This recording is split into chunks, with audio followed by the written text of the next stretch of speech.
Bienvenidos a esta catequesis que vamos a tener en el día de hoy en torno a una nueva parábola. Acuérdense que venimos con este ciclo de catequesis encontrando a Jesús por medio de las parábolas y hoy pues vamos a meditar en torno a esta parábola que he querido denominar sobre discernir lo que es justo, tomada de Mateo. Me faltó ahí el capítulo, es Mateo capítulo 5, versículos del 21 al 26 y Lucas capítulo 12, versículos del 57 al 59. Comencemos por invocar la presencia de Dios sobre nosotros, que nos inspire, que nos ilumine, que nos ayude siempre a encontrarlo en su palabra, a poder reflexionar a partir de su enseñanza en el camino mismo de la vida.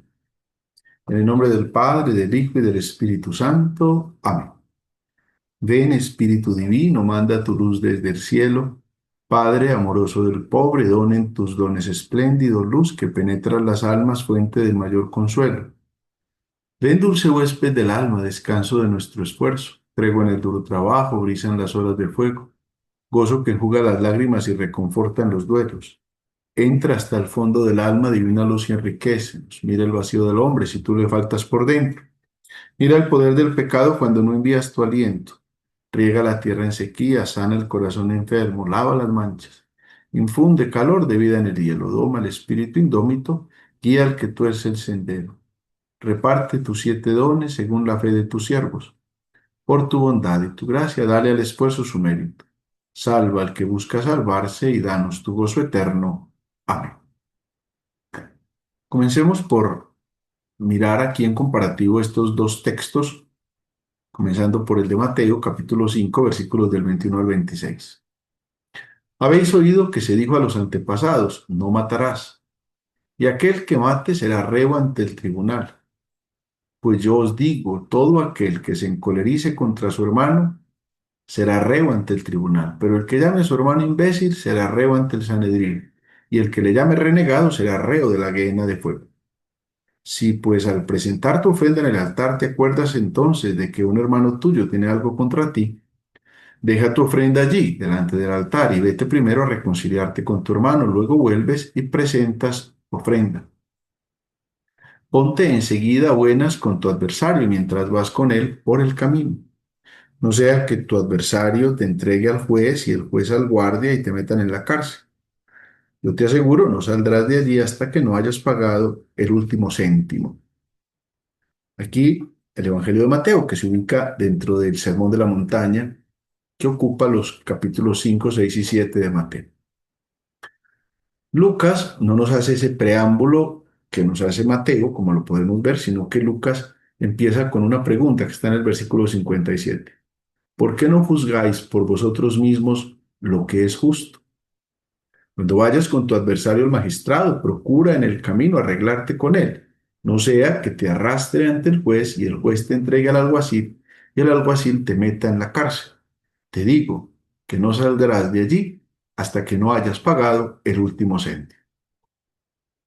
Ya nos vamos a detener parte por parte, pero aquí mirando esta comparación entre Mateo y Lucas, pues nos damos cuenta que lo que es el versículo, perdón, del 21 al 24 de Mateo no tiene como un correlativo en Lucas. Solo el 25 y el 26 van a ser propiamente ese que vamos a encontrar parecido en el Evangelio de Lucas, o sea, proceden de la misma fuente. Por eso vamos a concentrarnos primero en este que es único de Mateo, del versículo 21 al versículo 24. Fíjense que aparece un primer momento en esta ya división de Mateo, que son el versículo 21 y 22, y aparece un segundo momento que sería 23 y 24. Luego 25 y 26 van a ser los que son correspondientes a lo de Lucas. Más adelante voy a hablar cuando miremos en sinopsis, es decir, en comparación el uno con el otro. Aquí nos presenta el versículo 21. Habéis oído que se dijo a los antepasados, no matarás, y aquel que mate será reo ante el tribunal. Si miramos el conjunto del Evangelio de Mateo, en este capítulo vemos cómo el Señor está tomando algunos de los elementos que hacen parte de la ley de Moisés y les está dando un giro nuevo. Así lo va a hacer con algunos de los mandamientos que conocemos como los 10 mandamientos de la ley de Dios. Y dentro de ese contexto es que Mateo nos sitúa esta reflexión del día de hoy. Nos está hablando precisamente del quinto precepto del Decálogo: no matarás. Sería como la primera parte. Ustedes han oído que se dijo, no matarás. Pero también agrega, y aquel que mate será reo ante el tribunal, que ya esa segunda parte hace ya parte del ordenamiento jurídico del pueblo de Israel, como lo vamos a ver nosotros, por ejemplo, en el libro del Éxodo, por ahí en el capítulo 21, o en el libro del Levítico, en el capítulo 24, o en el libro de los Números, en el capítulo 35, que ya era una vez que se va organizando el pueblo de Israel como pueblo y se va configurando no solo Moisés como juez, sino que después Moisés tiene que buscar otros hombres que le ayuden en esa tarea de ser jueces. Entendamos que el pueblo, a medida que va caminando, pues necesita, caminando por el desierto, pues necesita una estructuración mayor, porque mientras el pueblo estaba en Egipto, bebía del proceso de ordenamiento jurídico egipcio. Podríamos decir, no tendrían propiamente una ley que los constituyese como pueblo, pero una vez que salen de Egipto ya quedan propiamente eh, sin una ley propia, y es ahí cuando sabemos, después de que dejan de ser perseguidos por los egipcios, una vez que atraviesan el Mar Rojo, que Moisés sube al Sinaí, Dios le dicta las tablas de la ley, y ya podemos pues recordar un poquito toda la historia de ese tránsito desde la salida de Egipto hasta la tierra prometida. Pero aquí viene una novedad a partir del versículo 22, en la cual ya Jesús se presenta como autoridad, cuando advierte, pues yo os digo. Los profetas no hablaban de esa manera, los profetas decían oráculo del Señor, es decir, el Señor les manda a decir. Aquí no usa Jesús esa figura porque Jesús es el Señor mismo. Es la revelación plena del Padre que está presentando una nueva realidad. Entonces aquí encontramos un principio general, y es en torno a la actitud que hay que tener con el otro, y empieza desde las situaciones más triviales y propiamente va escalando.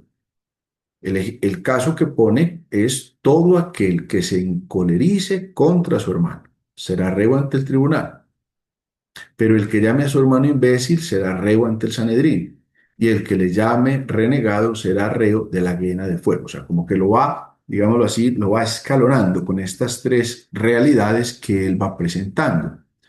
Está claro que son tres frases pues muy breves, que no van a ser propio el ejercicio de ocupar los tribunales, porque piensen ustedes cómo será o qué tribunal de tipo civil va a poder recibir a todo aquel que se encolerice, o a todo aquel que simplemente insulte porque le llame imbécil o porque le llame renegado. Aquí tenemos que darnos cuenta que se concentra es en una realidad, en la realidad propiamente como de la ira, de la ofensa que va hacia el otro, realidad que hace parte, digámoslo así, de la condición humana, del ámbito humano, pero que va a ser más, digámoslo, reflexionada desde el ámbito divino, desde el ámbito espiritual. Pues porque a la raíz del homicidio está el corazón humano que está dañado. Y por eso todo insulto leve que afecta a un semejante acaba con él. Y por tanto es como si lo matara. O sea, viene a decir, es que desde el fondo del corazón, en el corazón es donde se van a enclavar esas realidades que van envenenando nuestro procedimiento, que van llenando de malos pensamientos nuestra actitud. De ahí que en el fondo es el tribunal de Dios el que entra a juzgar esta realidad, porque va hasta el fondo mismo de nuestro ser. Jesús poco se interesó por los ordenamientos jurídicos que existían en ese momento, por lo que practicaban en su pueblo. De hecho, en el Evangelio del último domingo, que era en torno a Lucas 12 también, pues está alguno que viene a decirle, Señor, mi hermano no me da la herencia que me corresponde, dile que me la dé. Jesús simplemente contesta, pues, ¿quién me ha hecho a mi juez en estas realidades? ¿Cierto? Que no tenemos la intención de entrar dentro de esos elementos jurídicos propiamente de la vida común del pueblo.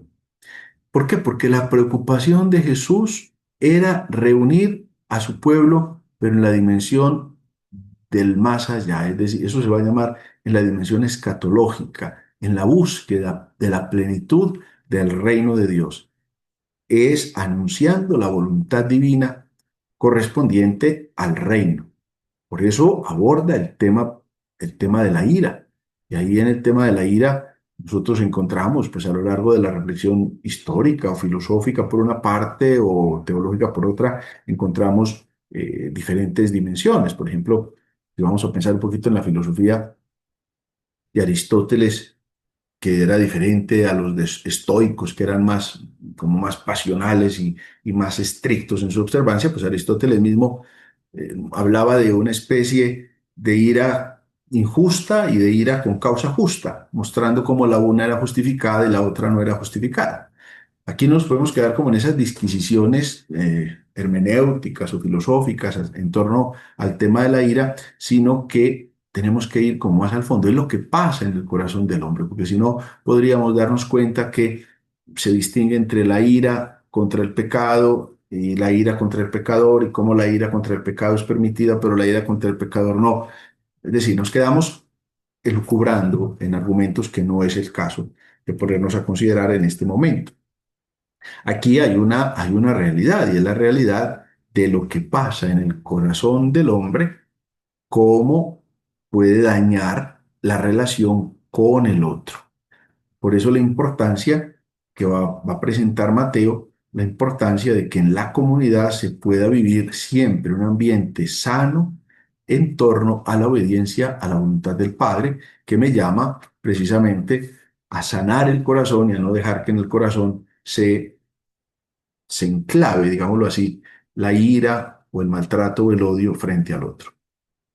Ahora, el versículo 23 nos presenta como ya una nueva dimensión, porque ya nos presenta es como a la comunidad. Si el versículo 22 es la realidad, digámoslo, individual, de la persona que se encoleriza o la persona que insulta de una u otra manera al otro, ahora ya habla del sentido comunitario porque está hablando de esa realidad de lo que se ofrenda en el altar.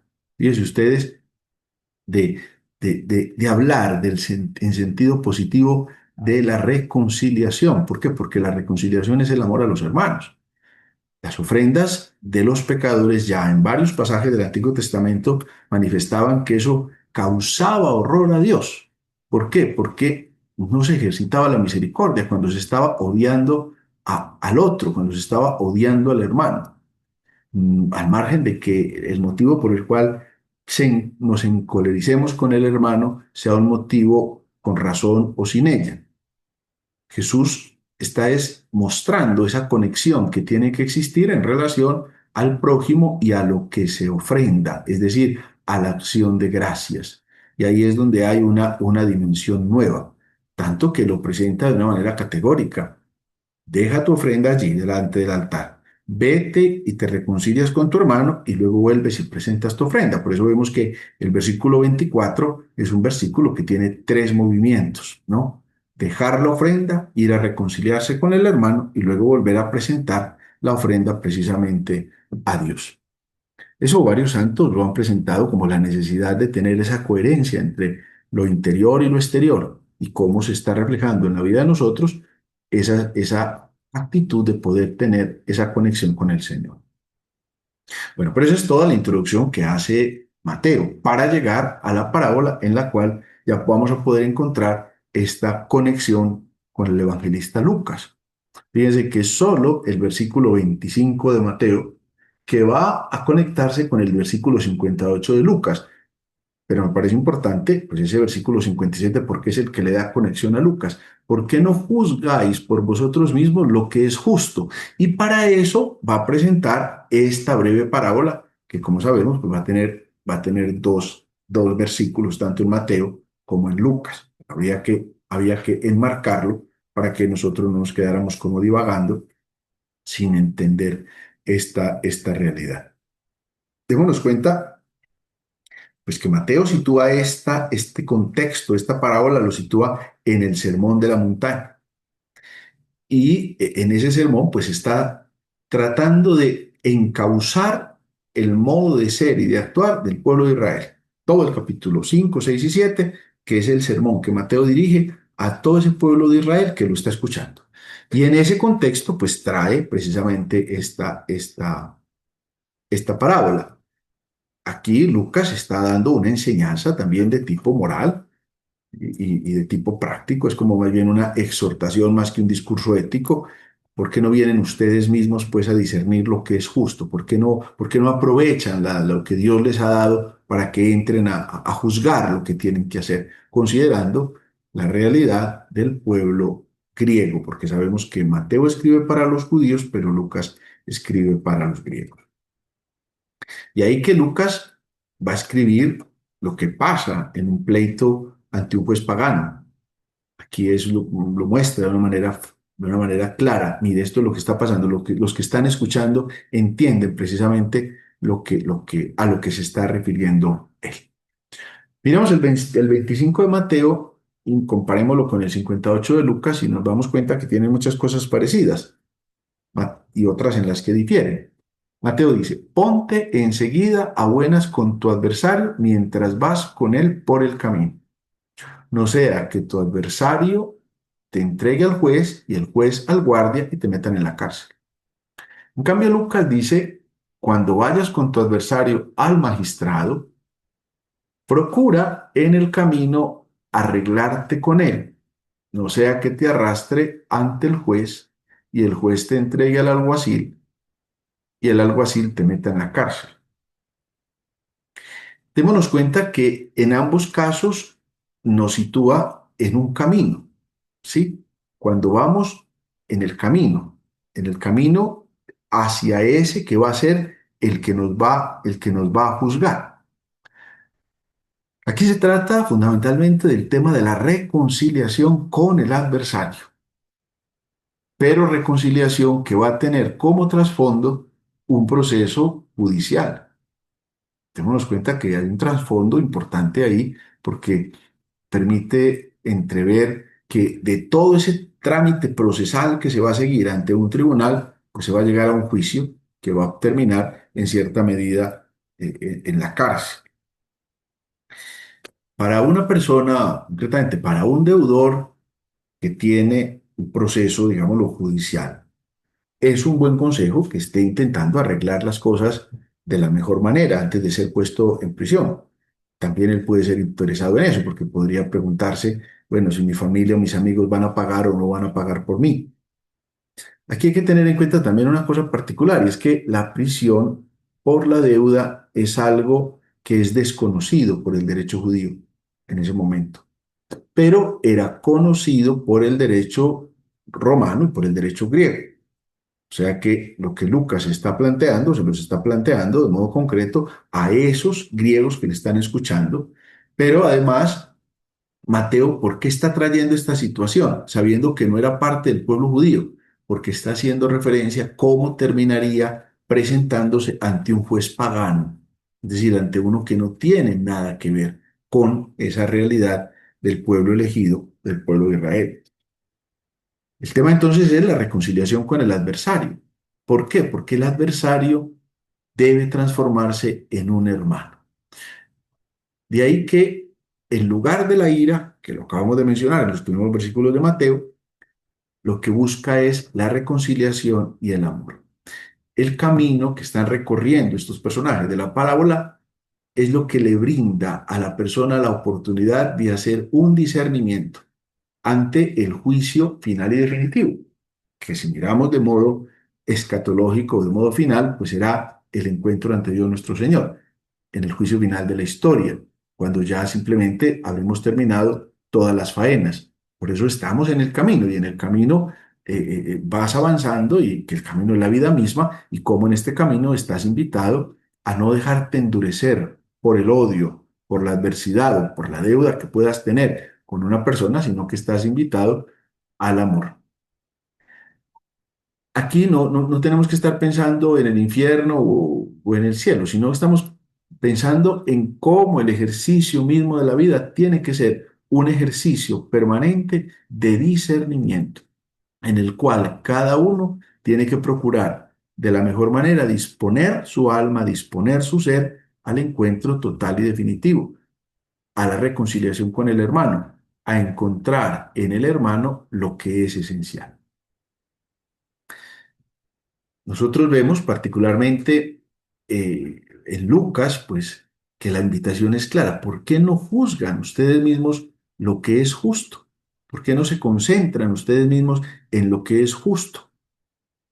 No es solamente en lo que es moralmente justo, sino también en lo que corresponde a la voluntad de Dios. Es una invitación a ver qué es lo que está pasando en mi vida en este momento particular y cómo lo puedo yo plantear o presentar a la luz de lo que Dios mismo me está mostrando.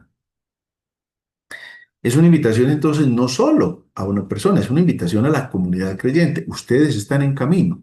A ver, en camino, ¿cómo están, digámoslo así, arreglando sus cargas? La parábola entonces ilustra lo que en la nueva comunidad que están haciendo, en esa comunidad naciente, está el Señor invitándonos a hacer, a practicar la justicia en el sentido que Dios mismo da. Es decir, renuncien al propio derecho y practique la reconciliación. Vaya más allá. La norma siempre va a ser cortica. La norma siempre va a ser sesgada. Usted como creyente, vaya más allá. ¿Qué le está pidiendo el Señor? Que sane su corazón, que se reconcilie con el hermano, que encuentre en el adversario a un hermano al que hay que amar y al que hay que perdonar. Y ahí que, si miramos, pues en el versículo 58 de Lucas, también encontramos como tres partes. Primero, nos está invitando a adoptar una actitud justa. Cuando vayas con tu adversario al magistrado, procura en el camino arreglarte con él. Fíjese que hay una realidad. En segundo lugar, esa realidad o ese proceso que se pretende hacer, que parece aparentemente irremediable, puede ser, puede ser sanado. No va a haber necesidad de que te arrastren ante el juez y el juez haga algo así. Finalmente dice, porque si no, el tercer momento, si no vas a terminar en la cárcel. O sea, dése cuenta cómo la parábola va llevando de una manera sincrónica muy bonita, va llevando a que caiga en cuenta. Y por eso la pregunta es, ¿por qué no juzgan por ustedes mismos lo que tiene que ser justo? Se trata de un adversario en justicia con el que uno va de camino y lo señala, lo marca Lucas ante el magistrado, ¿sí? Ante el magistrado. Ya Mateo habla es simplemente del juez. En cambio aquí pone primero la figura del magistrado que va a lograr, por decir así, esa conciliación antes de que lleguemos al que nos va a condenar, digámoslo así. En el camino entonces, nosotros, más que marchar, simplemente tenemos que buscar cómo nosotros debemos estar bien dispuestos. Ponte enseguida a buenas con tu adversario. Fíjese que es la expresión que utiliza Mateo. O sea, disponte de la mejor manera. Reconcíliate desde el fondo del corazón. De manera que no vayas a ese proceso que va a terminar siempre de modo negativo. La invitación es a la buena intención, a la sinceridad, a que se llegue a un buen acuerdo, a que se evite lo peor, es decir, el proceso y la condena, a que se evite lo que el tribunal tendría que juzgar. De todas maneras, usted que cree en el Señor responda de la mejor manera y procure el bien. Y viene el último momento, que prácticamente son frases iguales. Mateo dice, yo te aseguro, no saldrás de allí hasta que no hayas pagado el último céntimo. Y Lucas dice, te digo que no saldrás de allí hasta que no hayas pagado el último céntimo.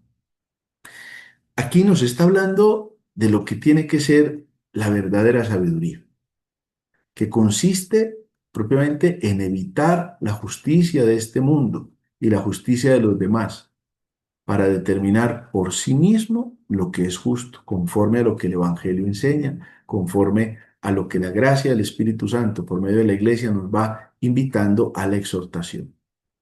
A los ojos de la fe, La verdadera sabiduría consiste entonces en renunciar a seguir la justicia de los hombres. Ya en el Antiguo Testamento lo advierte, prefiero caer en las manos de Dios que en las manos de los hombres. Todos somos conscientes cómo en tantos juicios humanos hay sesgos, hay posiciones políticas, hay intereses particulares que no son propiamente responder en verdad y en justicia. Pues el Señor ya nos está haciendo esa advertencia. Si nos apoyamos en la justicia del mundo, siempre vamos a quedar flojos, porque dése cuenta que incluso es muy propio del corazón humano pretender que la justicia sea más de tipo vindicativo, es decir, una justicia más de tipo de venganza, que no propiamente una justicia que sane el corazón. Por eso el Señor va más allá. En el Evangelio siempre vamos más allá. Y debemos, y los cristianos tenemos que ir más allá, pidiéndole al Señor que nos dé esa gracia de ese discernimiento. ¿Qué conclusiones podemos sacar entonces de esta brevísima parábola? Porque ustedes pueden ver a comparación de otras que más adelante vamos a reflexionar, pues, por ejemplo, la del hijo pródigo va a tener pues, una cantidad de argumento más, cuando la parábola del buen samaritano va a tener muchos versículos. En cambio, esta nos encontramos prácticamente con dos versículos que nos ayudan a entender el contexto de la necesidad que está enmarcado precisamente en la explicación o la ampliación de la explicación que el Señor le quiere dar al mandamiento de no matarás. Y por eso la primera conclusión es darnos cuenta que todo insulto leve que afecta a un semejante acaba con él.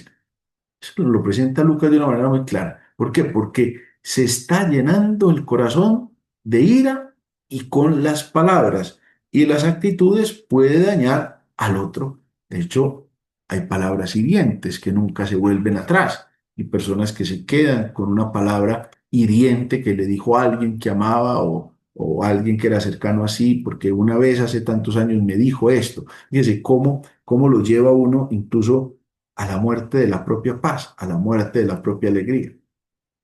La segunda conclusión que sacamos de esta parábola o de estos textos en la parábola es que en todo momento hemos de procurar la reconciliación con el hermano. La reconciliación siempre es un acto sanador. El perdón siempre es un don que nos libera. El que más gana es el que es capaz de perdonar. Y la reconciliación siempre es una tarea necesaria, reconciliación conmigo mismo, reconciliación con Dios y reconciliación con los demás. Son tres dimensiones que no van divididas, van la una entrelazada con la otra. Y esa es la invitación a la que el Señor nos está haciendo. Mientras vas de camino, trata de procurar la reconciliación con el hermano, porque todos a lo largo de la historia, pues todos tenemos dificultades y tenemos adversarios, pero es en busca de la reconciliación que genera la paz del corazón. En tercer lugar, tenemos que llegar nosotros mismos a discernir lo que es justo. ¿Por qué? Porque hay un ejercicio de vida espiritual, hay un crecimiento de vida interior, hay una búsqueda por la voluntad de Dios en nuestra propia vida. Entonces es ahí donde cada vez, si tengo una mejor formación de la conciencia moral, tengo que acercarme más y más al Señor. Tengo que acercarme a lo que el Señor me quiere presentar, a lo que el Señor me quiere proponer, que siempre va a ir más allá de lo que la ley escrita, que se llama ley positiva, derecho positivo, de lo que la ley escrita va a determinar, porque la ley siempre va a tener los condicionamientos humanos, las realidades humanas, los sesgos humanos, los criterios humanos o la mala intención que puede tener algún juez corrompido.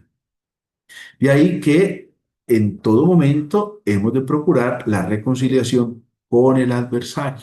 Si la primera vez es reconciliarme con mi hermano, que vive conmigo, que camina conmigo, esta es una reconciliación con quien alguna dificultad me ha puesto, con aquel, no quise poner la palabra enemigo porque no la trae propiamente la parábola habla de adversario, de aquel que por uno u otro motivo puede estar causándome alguna dificultad por algún pleito económico, como lo hace entrever Lucas, por ejemplo, pero puede ser adversario porque es contrario a mí en alguna cosa. A veces reconciliarme con el hermano es más fácil, que es el punto dos, pero reconciliarme con el que no es cercano a mí o no solo no es cercano, sino que no me ama ni me quiere amar y me ha hecho dificultad en la vida, pues es más allá. Es ahí cuando el Señor tantas veces repite, ustedes tienen que ser mejores, ustedes tienen que ser más perfectos, porque si no terminaríamos simplemente como los fariseos del Evangelio, que simplemente tratan de cumplir una ley, pero basta, tenemos siempre que ir más allá. Por eso la quinta última conclusión es esta. La sabiduría tras las huellas de Jesús consiste en evitar la justicia de este mundo. ¿Por qué? Porque obro en rectitud en la presencia de Dios. Y cuando obro en la presencia de Dios, como dice San Pablo, la conciencia nada me reprocha. Allá tenemos que llegar a profundizar más y más, como lo dice el Evangelio de Lucas, en que seamos capaces nosotros de discernir lo que es justo. El Señor nos regala entonces siempre esa gracia de ir más allá y acercarnos a lo que es verdadero y justo y a procurar siempre el bien. Nos encomendamos a la Madre de Dios y Madre nuestra. Bajo tu amparo nos acogemos, Santa Madre de Dios. No desprecies las oraciones que te dirigimos en nuestras necesidades. Antes bien, líbranos de todo peligro, oh Virgen gloriosa y bendita. Y la bendición de Dios Padre, Hijo, Espíritu Santo, descienda sobre ustedes y les acompañe siempre.